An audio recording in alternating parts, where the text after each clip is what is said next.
All right, there, guys. So it looks like to me that the media have been briefed by Liverpool on a few things, because we've got a few of the, let's say, Liverpool journalists that are, local to the area, report on Liverpool stuff. Not your David Ornsteins, not your Paul Joyce, not them two, but your Ian Doyle, your Chris Bascom, and even James Pearce have all come out with articles over the past 24 hours, and they're all kind of saying the same thing.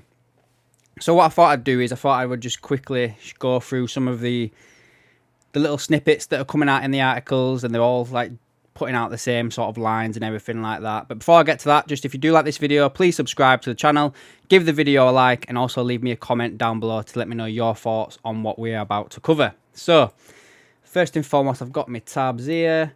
So Chris Bascom has written an article for The Telegraph, and these are just a few of the things that I've pulled out of that for you. So first and foremost, any centre-back that Liverpool sign will be one to challenge for a senior position, not instantly assuming that they will have one. Now, this is one of the things that we heard around why Liverpool missed out on Lenny Yoro, because he wanted guaranteed first-team football, and Liverpool didn't apparently guarantee him that, yeah? We've been heavily linked with Inacio, and I see him as a potential long-term successor to Virgil van Dijk. And I think if we do sign him, I don't think he does walk straight into the team. And I think that's something Liverpool need. We need some players that are going to come in that are good, that are going to push the likes of Van Dijk, Kanate, Gomez, Kwanzaa, whichever, for that starting position. And you need competition like that. You really do. So I'm behind this. I am behind this. And it just shows that they've got to kind of prove that they can break into the first team. Do you know what I mean? Next one from the Chris Bascom article was the glaring area in need of improvement remains central midfield, even though they spent all that money last year. Slot sees the number 6 as the crucial component of his side. So we've obviously got Endo that plays there. We've had McAllister playing there. Bajcetic has just come back from injury long term. We've been linked with Ugarte and Edison at Atalanta.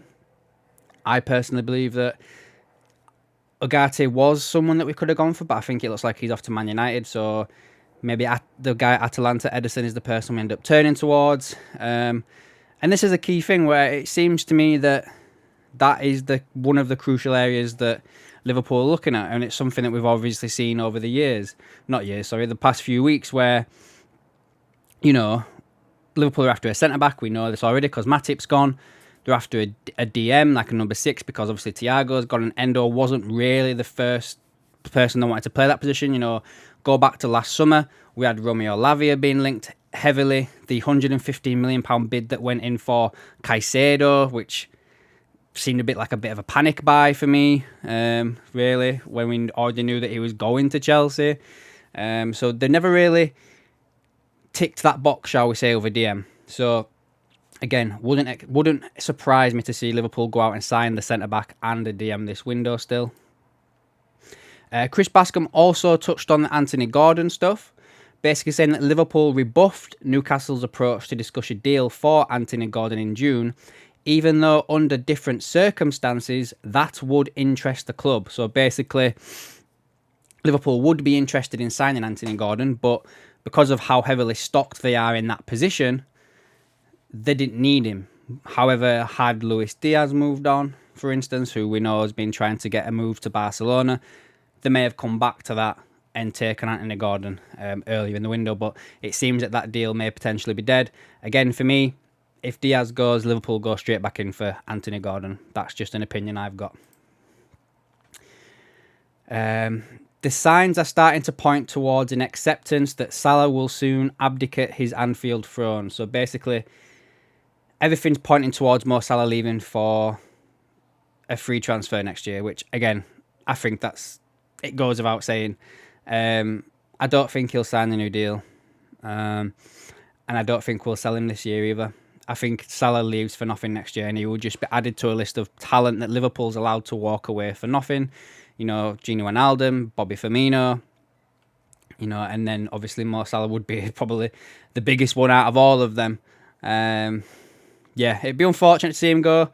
Obviously, he's a Liverpool legend, modern day legend. But yeah, I think I've been around this thing, you know, for a while now. I fully expect Mo Salah to move on from Liverpool at the end of this year. Ian Doyle also touches on that Liverpool are scouring for a wide forward this summer, indicates that they are also considering life after Salah, whether that be next season or the one after. A succession plan will be required. The recruitment team would rather be ahead of that particular curve. Now, that kind of links into something that I talked about in the Kubo video I did the other day.